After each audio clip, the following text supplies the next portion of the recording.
Hi, everybody. Dr. Chestnut here. It's been an awful long time since I've posted any videos on Facebook or anywhere else. I have been writing a lot of research reviews um, for my research review service, but I haven't been putting a lot of stuff on Facebook, as you probably noticed. So I think the last thing I did was I wrote a review and critique of the Moderna mRNA vaccine, which I'm going to mention in a minute as part of what I'm going to talk about today. But before I did that, or before I do that, um, I've been sort of compelled to do this video because uh, I'm just deeply concerned about the level of pseudoscience and dogma and vitriol and anger and fear that seems to be um, so prominent, and that it's taking over rational, forebrain executive function thought. Um, and it's certainly overtaking valid data driven, scientific driven discussion, policy, even social interaction. So I'm going to ask you to do something difficult today. And from here forward, I would like you to think. And I would like you to think with logic. I would like you to think using your executive, not your primitive brain, your forebrain, not your brainstem. I would like you to think with kindness and uh, empathy. And I know that when you think differently, that you will behave differently. It is absolutely absurd, based on the available data, that people who should not have a right to, without coercion or judgment, determine whether they want to take an experimental um, healthcare procedure. Um, Now, I would argue strongly for the right to do that, as I would for the right not to do that. But most importantly, what I want to talk about is what the actual data tells us, so that people can make the best informed decision for themselves as an individual, and make an informed decision about whether or not the choice that they make as an individual will have a positive or any impact on society as a whole. I think those are kind of like really important questions to get to. But before I do that, because I want to talk about science and I want to talk about valid data as the basis for whatever decision we make as individuals, or as a society, or in healthcare, or in public health, I want to talk a little bit about what valid science is. I want to talk a little bit about the idea that just because you can read science, or because science gets reported on the news, doesn't mean that there's an understanding there whether or not that the conclusions are valid. And I've talked about this before, but it's just so important. I'm going to explain that today, because there's so much misinformation going on based on things that are in peer review, which do not say what people think they say. There's no, the data does not say or match what the conclusions are. That's not uncommon. Google it if you don't believe me.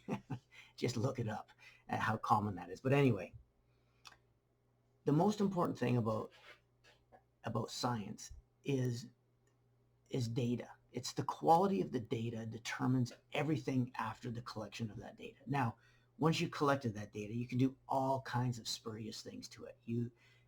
The expression lies, damn lies in statistics. You can look at, relative versus absolute difference, but, so famously done in with the statin drug studies, the cholesterol drug studies, and many others. A rabbit hole I don't want to get into now, um, but the most important thing in terms of whether or not any study can give us valid information is the collection of that data. Now, that has to be and it has to be in a most unbiased, um, truthful way of data collection. Because if you don't truthfully collect data in an unbiased, honest way, then nothing after that can be unbiased or honest or valid. You might even honestly, statistically evaluate biased raw data, but it doesn't matter because once that raw data is biased, nothing else can be valid.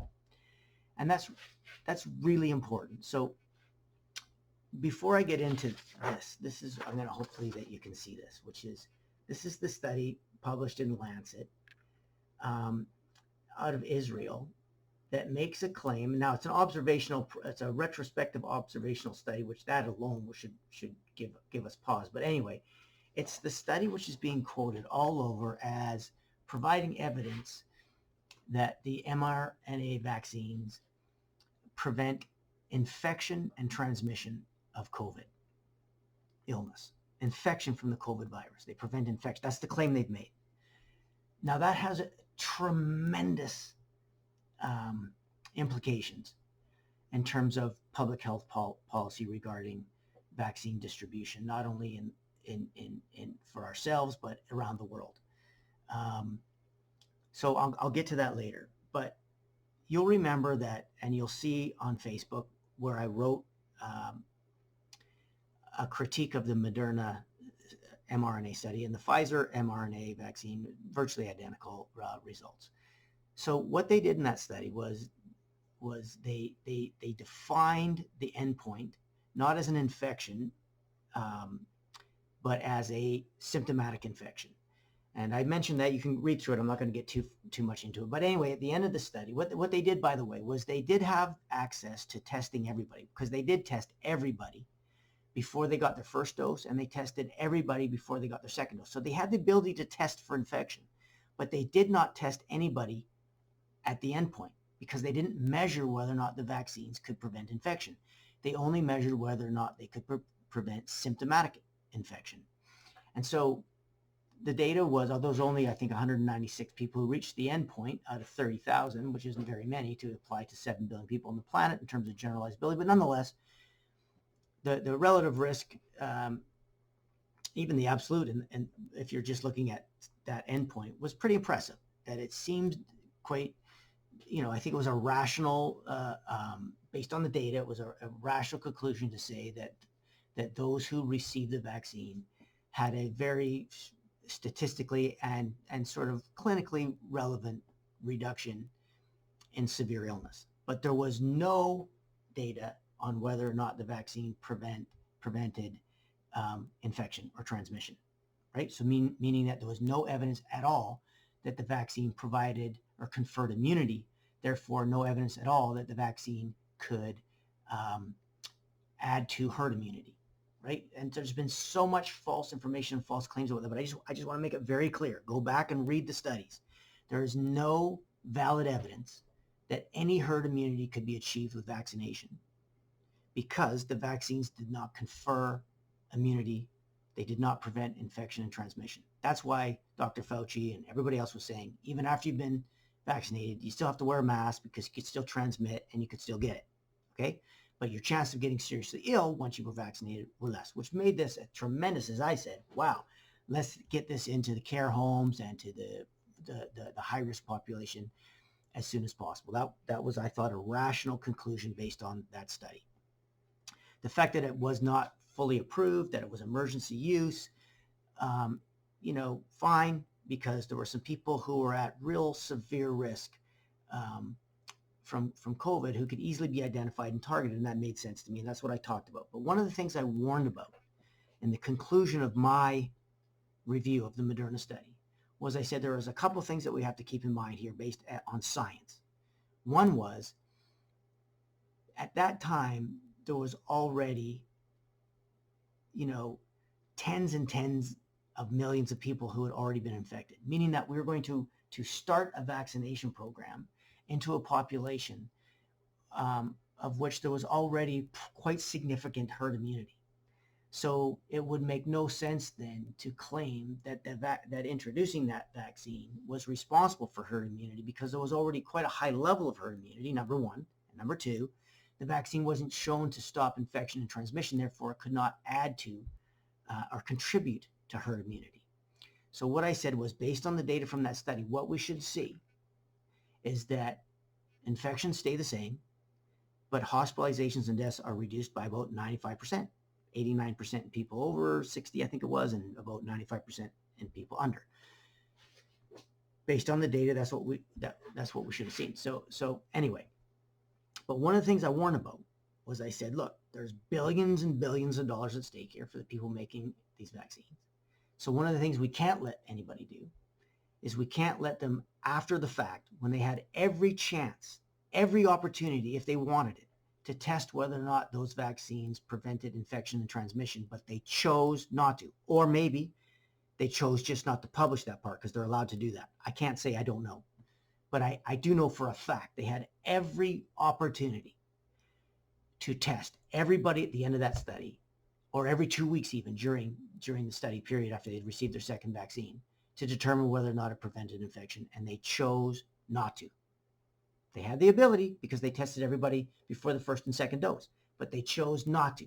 So I'm not into conspiracy. I don't know why. It makes no scientific sense. It does give me pause from a scientific methodology sort of perspective. It made no sense whatsoever.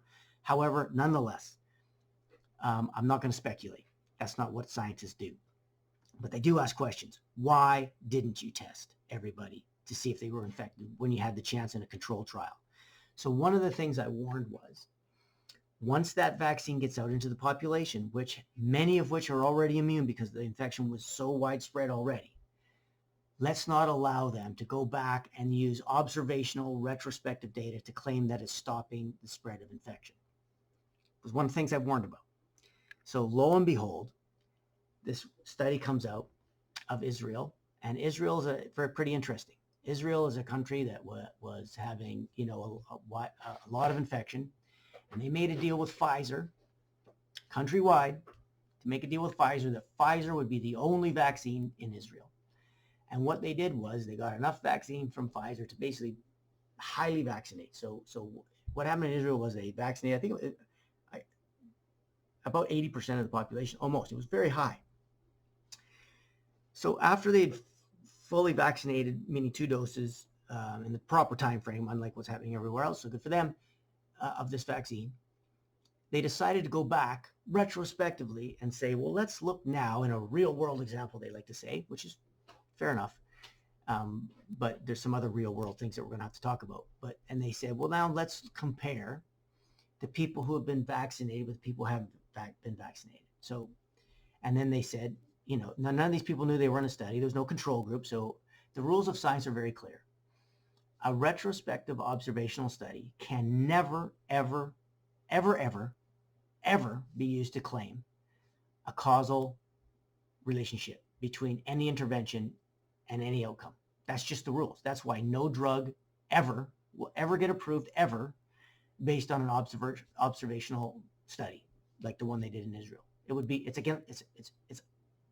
It's disallowed for the very reason that if you understand methodology, you understand that without a proper randomized controlled trial, you can't determine cause and effect. So this study should never be used anyway under any circumstance to suggest that there's a cause and effect relationship between lowered infections and vaccine rate, or the vaccine, because it literally cannot do that based on design. But I'm going to set that aside, and I'm going to talk to you about some things that like have disturbed me enough and upset me enough that I'm on here putting this thing out. Because I've heard so many people say there's just a huge amount of evidence. I've heard public health officers, it was on every media outlet. It was I've been in private conversation with people who have said, this is a killer study that shows there's no doubt that the vaccine reduces infection. So I'm going to tell you a couple things. Remember what I said earlier, that the most important thing about any scientific experiment is truthful, unbiased collection of the original of the raw data. So let's just go back. And so the outcome that they're looking at is infection. And they're asking the question, does the vaccine prevent infection of COVID-19? And so, of course, what they did was they went back afterwards and they said, well, let's compare the level of infection in the vaccinated group, about 80% of the population, to the people in the unvaccinated group, about 20% of the population. The problem that they have with this data, because it's not a controlled trial, is that they didn't test everybody to see who got infected. So there's no way of knowing at all, no matter what we do or say or want to claim, we have no way of knowing who was infected amongst the population in Israel. We have no idea. The only thing we can know is who got a positive test. But because it wasn't a controlled trial, not everybody got tested. In fact, these people didn't even know they were in a trial, so they had no incentive to get tested other than the public health policy widely distributed and widely known by the population in Israel of when to get a test. So here's what's interesting. In Israel, pre and post-vaccine, well, I shouldn't say that, pre-vaccine, if you had been exposed to someone who was known to have COVID, a positive test, or you had traveled, you were supposed to get a test. Other than that, you were only supposed to go get a test if you had respiratory symptoms.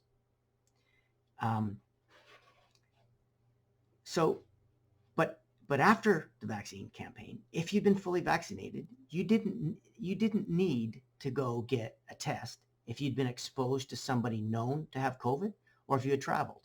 So right away, the people who've been vaccinated were less likely to go get a test because the rules were different.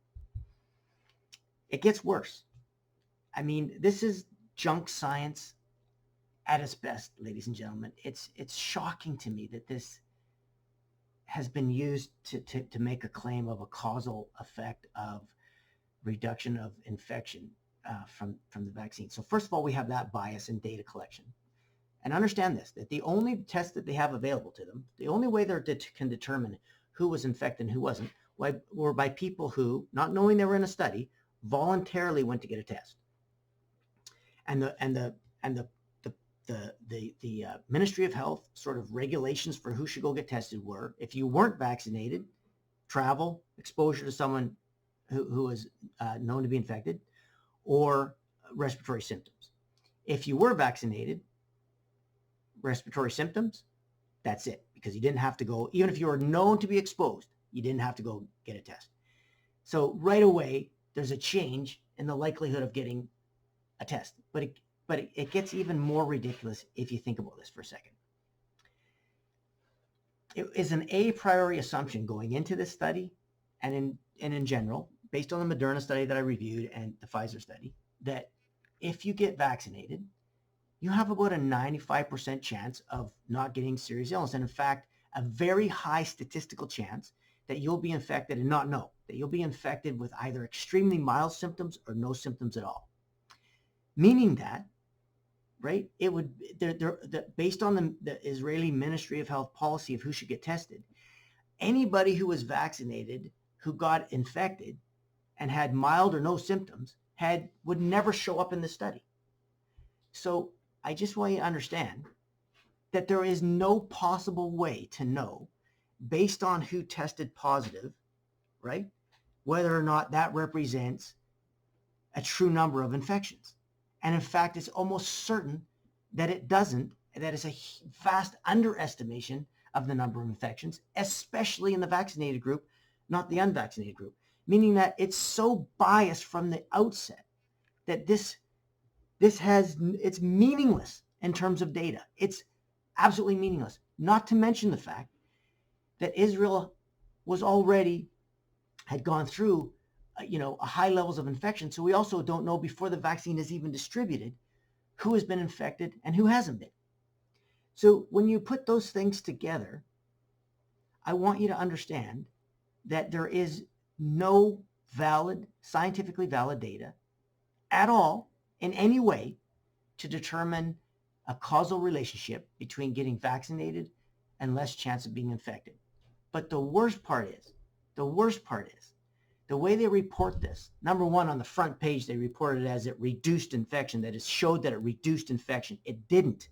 That's not true. But worse than that, it says the number of infections were. They don't report it as, they don't describe it as the number of positive tests or the number of confirmed cases were.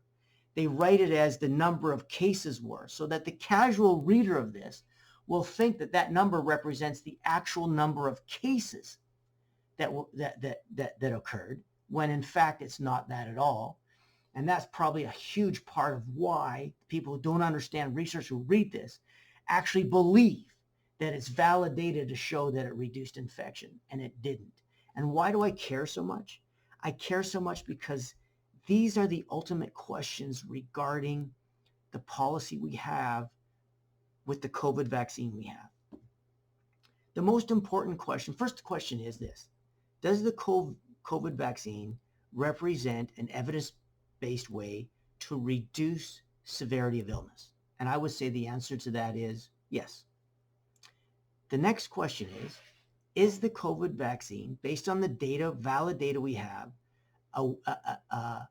is it an intervention which can be said to reduce infection, therefore transmission? The answer to that is no.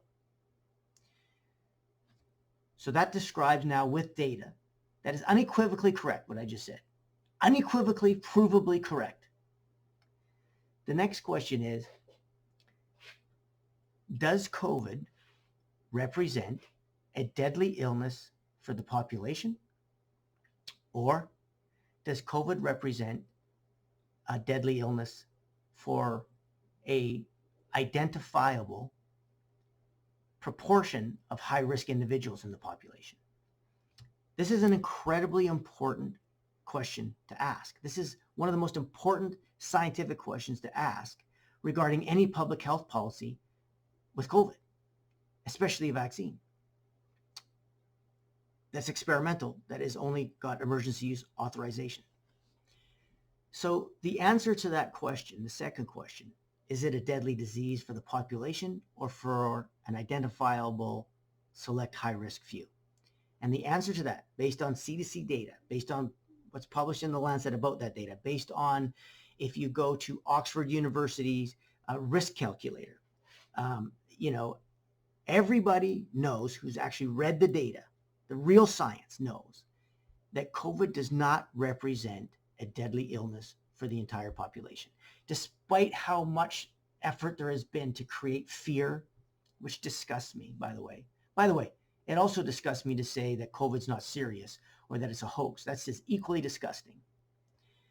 But to say that COVID has the same level of risk for everybody is quackery, dogma, lying, or ignorance. So we know that for the vast majority of people under 60, and even for healthy people above 60, that COVID does not represent a greater risk of death or serious illness than the flu. Now, that might cause pause. It might cause anger for some people. There's a lot of anger around. It might cause you to call me a name. But it won't cause you to disagree with me based on data, because I know this is correct. Go to the CDC website if you want, whatever. So we know, and especially kids who are at virtually no risk, way greater risk from the flu for children. So now what we have to ask ourselves is, based on the data, remember, data must drive everything, validly collected data.